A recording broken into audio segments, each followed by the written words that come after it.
Oui, Mathieu Joanne est avec nous. C'est l'attaché de presse du Français qui se trouve à bord de ce submersible. C'est Paul-Henri Nargeolet. Bonsoir. Dans quel état d'esprit êtes-vous, vous et la famille, les proches de Paul-Henri Nargeolet?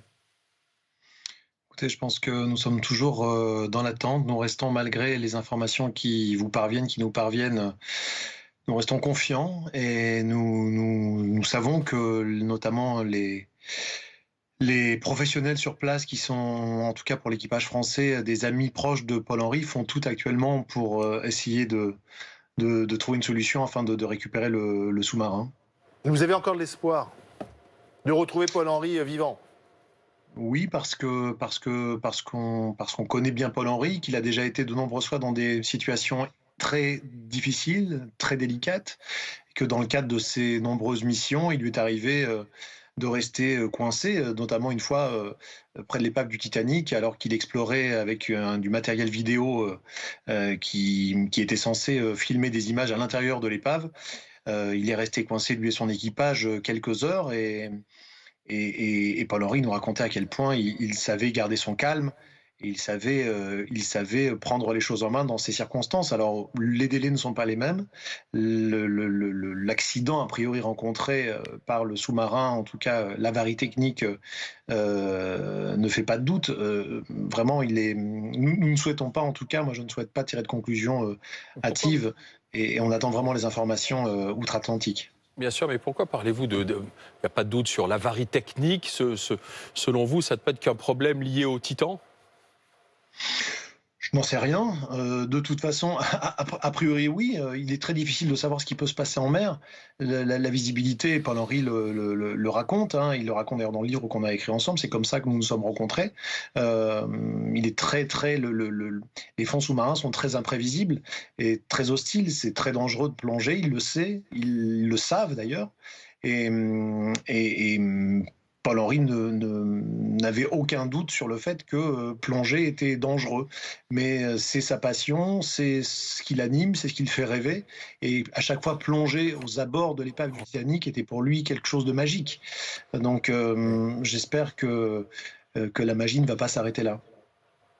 Mais que pensez-vous de toutes ces critiques qu'on a entendues ces derniers jours sur ce caprice de milliardaire, aller sous l'eau si profondément pour aller voir une épave à des prix exorbitants?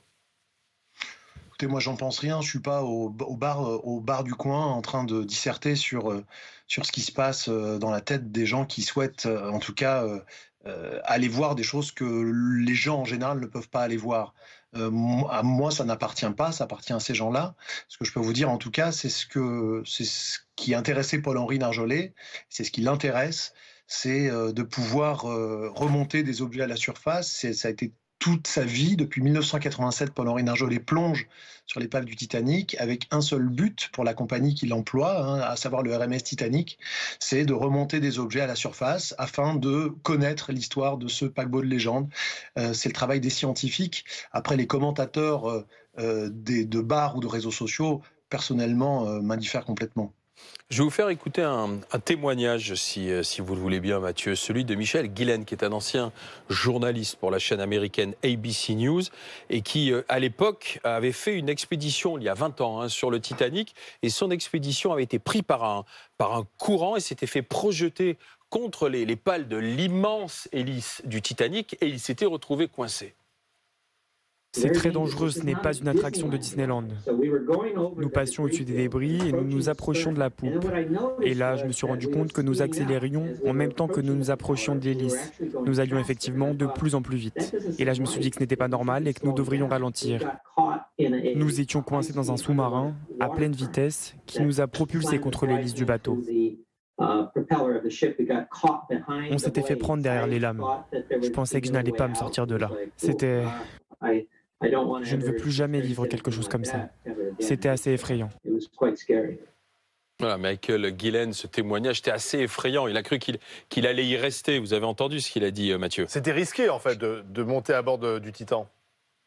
Mais c'est toujours risqué de plonger. et tous les gens qui travaillent dans ce milieu vous le diront, comme quand un plongeur se lance en mer tout seul avec sa bouteille, il peut se passer n'importe quoi à n'importe quel moment. Et les avaries techniques, les problèmes techniques arrivent. Et moi, je crois en l'expérience de Paul-Henri Narjolet. Je ne m'obstine pas.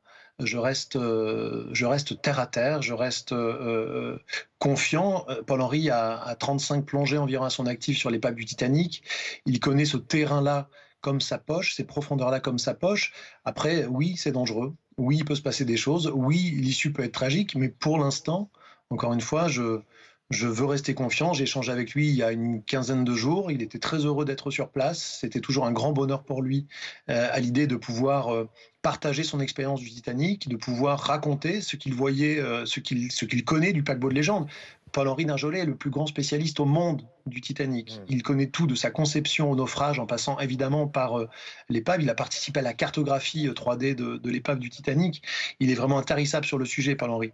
Donc je suis, moi, très, très, très confiant, en tout cas, si l'accident, je ne sais pas comment on peut l'appeler, n'a pas été trop grave. En tout cas, je pense qu'il est en mesure d'être serein, rassurant pour les passagers.